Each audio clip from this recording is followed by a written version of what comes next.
Do you know the power of mindset can literally change our life? People usually say our mind can be the strongest weapon to conquer the world, but it also can be a boomerang that can destroy us.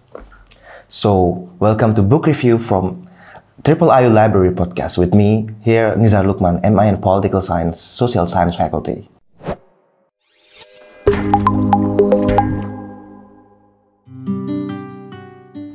On this occasion, I will a little bit discuss about a book called Rich Dad, Poor Dad. Kind of familiar, isn't it? Yes, it was first published in 1997, and it is, of course, it's an old book, but I think it's still relevant until today. It has also been republished in many languages. This book is quite controversial because it challenged conventional wisdom. It became one of the books that changed many people's mindset about money and investment. It has created many of today's wealthy entrepreneurs who started from the advice of this book. It was written by Rohito Kiyosaki, a Japanese-American born on April 8, 1947 in Hawaii. He's an investor, entrepreneur, author, and motivator. He was educated at the U.S. Merchant Marine Academy in New York, graduating in 1969. But most of his lifetime, he became an entrepreneur. He owns various businesses, and the most prominent one is the real estate business. And he used to give many seminars currently on how to do finance management or how to be rich. There are 4 things that I'd like to tell about this book. And the most important thing is the problem of many people with higher education. People with higher educations sometimes poor knowledge on how to manage their finance, and I'll discuss about it later. This book starts to address the financial problem that many people face due to their parents' misguided teaching on finance, which they also experience as children and teenagers. The father who teach financial knowledge in this book are called Poor Dad and Rich Dad. Robert, Poor Dad, is his own biological father who compares to his friend's father who he refers to a rich dad. Robert's biological father is a highly educated teacher who always encourages his children to study hard so they can get good grade at school and secure job in the future. In other words, Poor Dad suggests that his sons become a high-earning employee but still depend on salary throughout his life. In contrast, Rich Dad, who is not highly educated, advises his children to take the risk of starting a business and becoming an investor after they graduate. These 2 fathers are said to have had great influence on his current life, because with teaching of Rich Dad, he was able to succeed in financial field. And with the influence of his biological father, who was a famous educator, Robert was able to teach many people about economic education he created.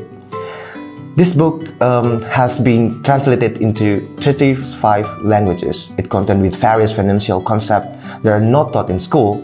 This includes how to understand the difference between asset and liabilities, why investing is key to build wealth, and why it is important to have a good financial education. There are four key points that I mentioned before.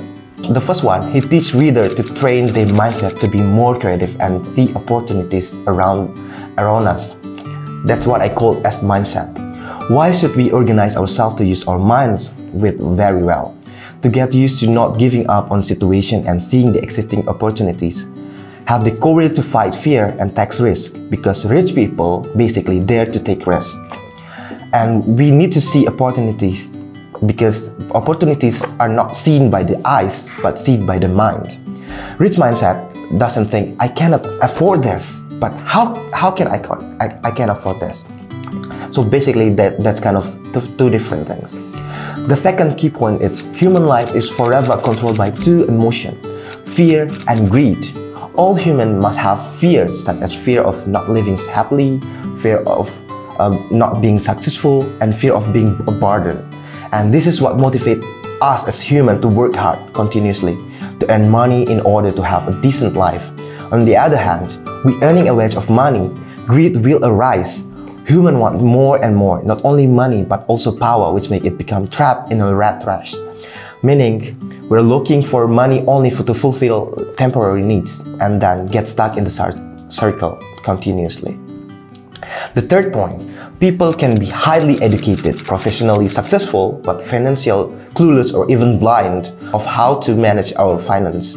There are many academics or well-educated people with excellent career who cannot differentiate between asset and liabilities, and it is a problem. Financial management is not taught in school, and not many people understand how to make money work from them. Because rich people make money work from them and they are not stuck in the rat race, who spend their whole life devoting themselves to the firms or institution. Fourth thing is, if you want to be rich, there are 4 basic knowledge of finance management, including accounting, investment, understanding the market, law. But if you can do all of this, I assure you can be rich just like the other state. So at the end of this book review, those are the reason why I thought this book is still significant, because the fact we didn't learn how to manage our money in school privately, even in the higher education or postgraduate of finance or even management. So by understanding this book, I hope we will have better financial awareness to get a better life quality and wealthiness. That's all for me. If you want to read this book, you can come to the library of Triple IU, and thank you very much. See you on other occasion. Thank you everyone. Goodbye.